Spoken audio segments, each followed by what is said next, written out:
Ladies and gentlemen, please be upstanding and let's have a loud round of applause for the newly married Mr. and Mrs. Rose.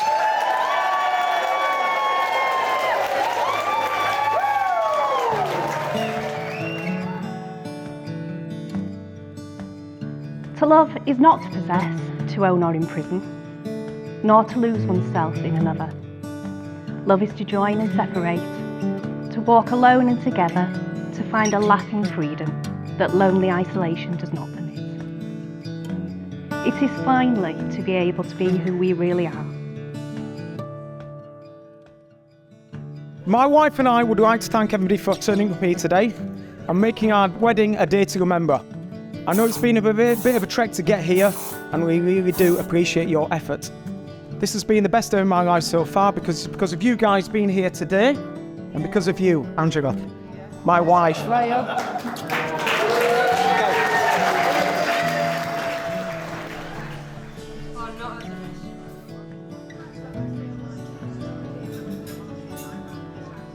I want to thank my mum. And my dad, who couldn't be here today because he's quite ill, for making the person that I am today. I want to thank Brian and Sue for allowing me to marry their firstborn and favourite daughter, and welcome me into their family as a son they never knew they wanted.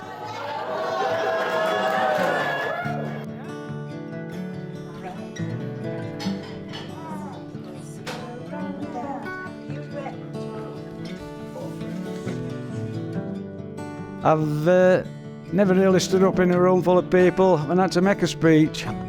Living with a wife and two daughters, I never had much chance to make a speech in my own house. Even today, Angela wanted to write a speech.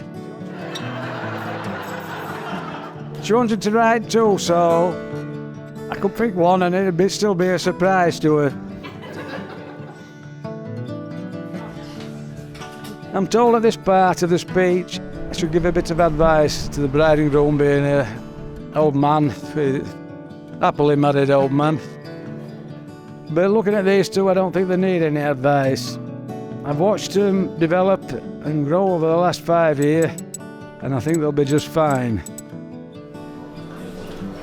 If you'd have known Ben before Angela would have came about, he was a totally different person altogether.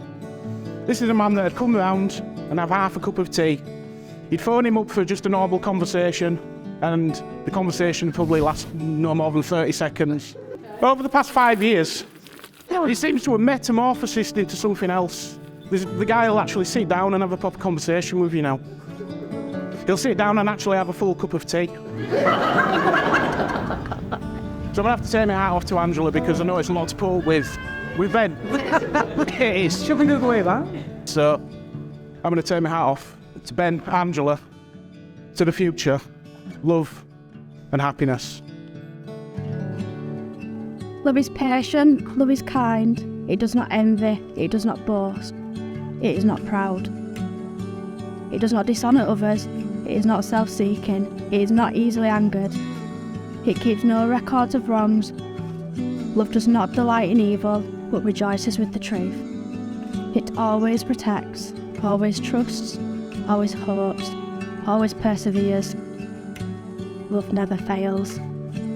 We have come together to witness the marriage of Benjamin James and Angela, to pray for God's blessing on them, to share their joy, and to celebrate their love. And now we come to the blessing, giving and receiving of ring.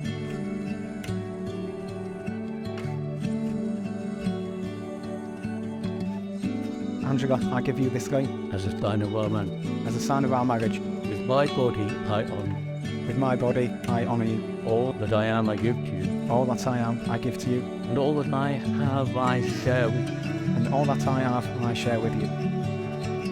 Ben, I give you this ring As a sign of our marriage. as a sign of our marriage.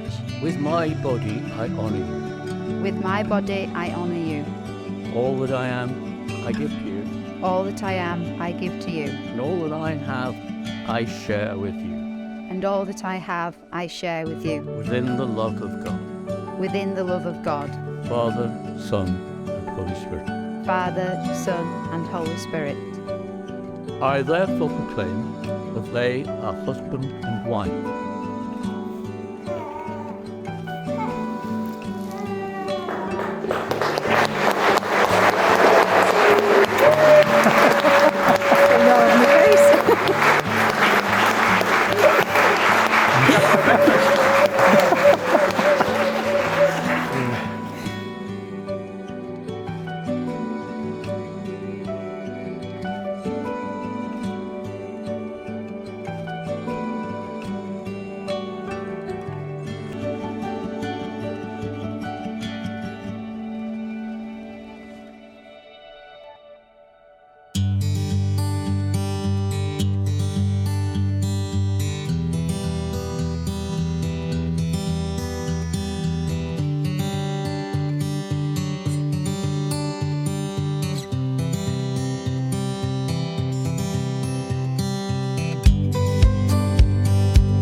I suppose you all would like to hear about how I met this amazing woman.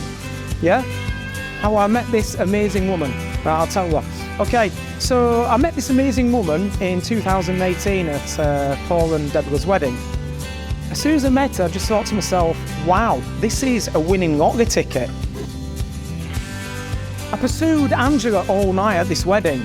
I mean, some of the family might say I stalked her. You know what I mean? I think at one point I was given a bit of a crack round the back of the head by Sue. Leave my daughter alone. Anyway, after spending all night chatting to Angela and stealing her fish and chips, she agreed to meet me after the wedding. I think I wore her down that much that night. I think she said something along the lines of, look, just leave me alone and I'll agree to go on a date with you. I was like, yes. We started dating and stopping over at each other's houses, and after a while I told Andrew that I love her. After 3 years of making great memories together, a lot of which were in Yorkshire, hence the Yorkshire themed wedding, and having lots of laughs together, I decided the time was right to propose. So Andrew and I booked a nice holiday cottage in Richmond, and I planned the perfect proposal at Aysgarth Falls. It didn't really go to plan because at this holiday cottage I noticed Angela was doing the washing up, something never ever seen her do before. You know what I mean? In fact, I don't even know if she knows where the kitchen is in our own house. So I became overwhelmed with excitement, proposed there and then, which Angela replied, yes, I want to marry you, my handsome prince. Oh, words to that effect, words to that effect. It actually didn't go quite like that. Actually, I turned to Angela and said, I've got something for you. Got on my knee and I says, will you marry me? She's like, yeah, go on then, yeah.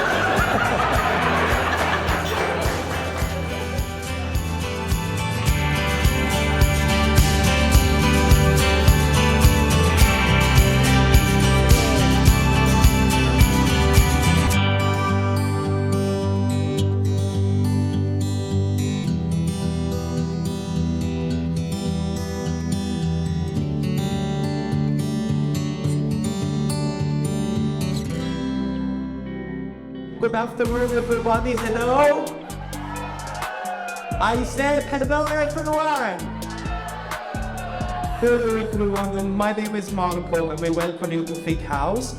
Ladies and gentlemen, on behalf of all of the staff, we want to thank you all. It's been a real pleasure servicing you all this afternoon, so thank you. Servicing. I like to service the guests, no? So, it's been a pleasure serving you, ladies and gentlemen.